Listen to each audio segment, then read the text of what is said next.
Well, think of how we talk about food. I would never be tempted to argue to you that there must be one right food to eat. There's clearly a range of materials that constitute healthy food. But there's nevertheless a clear distinction between food and poison. Okay, the fact that there are many right answers to the question, what is food, does not tempt us to say that there are no truths to be known about human nutrition. Now, many people worry that a universal morality would require moral precepts that admit of no exceptions. So, for instance, if it's really wrong to lie, it must always be wrong to lie. And if you can find an exception, well, then there's no such thing as moral truth. Now, why would we think this? Consider, by analogy, the game of chess. Now, if you're going to play good chess, a principle like don't lose your queen is very good to follow. Okay, but it clearly admits of exceptions. I mean, there are moments where losing your queen is a brilliant thing to do. There are moments where it's the only good thing you can do. And yet, chess is a domain of perfect objectivity. The fact that there are exceptions here does not change that at all. Now, this brings us to the sorts of moves that people are apt to make in the moral sphere. Okay? Consider the great problem of women's bodies. What to do about them?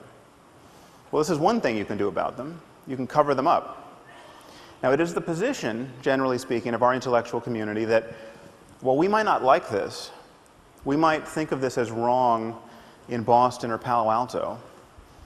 Who are we to say that the proud denizens of an ancient culture are wrong to force their wives and daughters to live in cloth bags? I mean, who are we to say even that they're wrong to beat them with lengths of steel cable or throw battery acid in their faces if they decline the privilege of being smothered in this way? Okay, well, who are we not to say this? Who are we to pretend that we know so little about human well-being that we have to be non-judgmental about a practice like this?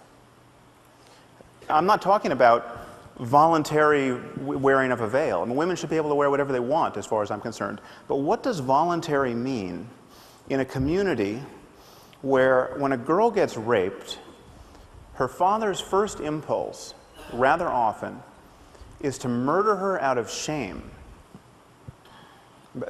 Just let that fact detonate in your brain for a minute.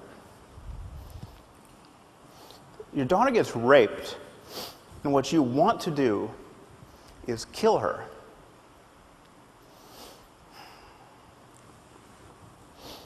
What are the chances that represents a peak of human flourishing?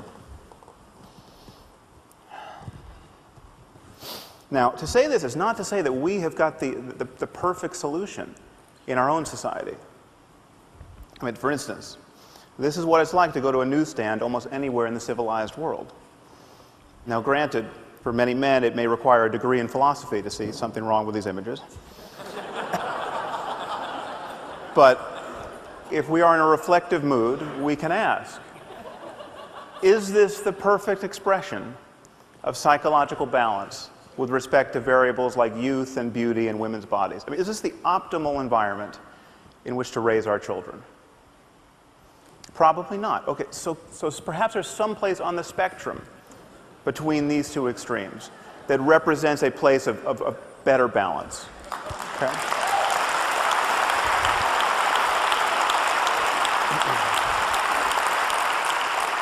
But perhaps there are many such places. I mean, again, given other changes in human culture, there may be many peaks on the moral landscape. But the thing to notice is that there'll be many more ways not to be on a peak. Now, the irony, from my perspective, is that the only people who seem to generally agree with me and who think that there are right and wrong answers to moral questions are religious demagogues of one form or another. And of course, they think they have right answers to moral questions because they got these answers from a voice in a whirlwind. Okay, not because they made an intelligent analysis of the causes and condition of human and animal well-being. And in fact, the endurance of religion as a lens through which most people view moral questions has separated most moral talk from real questions of human and animal suffering. This is why we spend our time talking about things like gay marriage and not about genocide or nuclear proliferation or poverty or any other hugely consequential issue. But the demagogues are right about one thing. We need a universal conception of human values. Now, what stands in the way of this? Well, one thing to notice is that we do something different when talking about morality, especially secular, academic, scientist types. When talking about morality, we value differences of opinion in a way that we don't in any other area of our lives. So, for instance, the Dalai Lama gets up every morning meditating on compassion, and he thinks that helping other human beings is an integral component of human happiness. Okay, on the other hand, we have someone like Ted Bundy. Ted Bundy was very fond of abducting and raping and torturing young women. Okay, so we appear to have a genuine difference of opinion about how to profitably use one's time. Okay. Most Western intellectuals look at this situation and say, well, there's nothing for the Dalai Lama to be really right about, or for Ted Bundy to be really wrong about, that admits of a real argument that it potentially falls within the purview of science. Okay, that he likes chocolate, he likes vanilla. There's nothing that one should be able to say to the other that should persuade the other. Now notice that we don't do this in science. On the left you have Edward Witten. He's a string theorist. If you ask the smartest physicists around, who's the smartest physicist around, in my experience, half of them will say Ed Witten.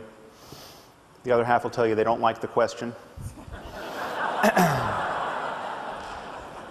So, what would happen if I showed up at a physics conference and said string theory is bogus? You know, it doesn't resonate with me, it's not how I choose to view the universe at the smallest scale, I'm not a fan. Okay, well, nothing would happen because I'm not a physicist. I don't understand string theory. I'm the Ted Bundy of string theory. Okay? I wouldn't want to belong to any string theory club that would have me as a member. Okay? But this is just the point. Okay? Whenever we are talking about facts, certain opinions must be excluded. That is what it is to have a domain of expertise. That is what it is for knowledge to count. How have we convinced ourselves that in the moral sphere there is no such thing as moral expertise, or moral talent, or moral genius even? How have we convinced ourselves that every opinion has to count? How have we convinced ourselves that every culture has a point of view on these subjects worth considering? Does the Taliban have a point of view on physics that is worth considering? No. Okay. How is their ignorance? How is their ignorance any less obvious on the subject of human well-being?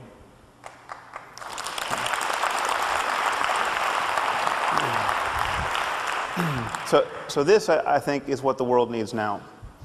It needs people like ourselves to admit that there are right and wrong answers to questions of human flourishing.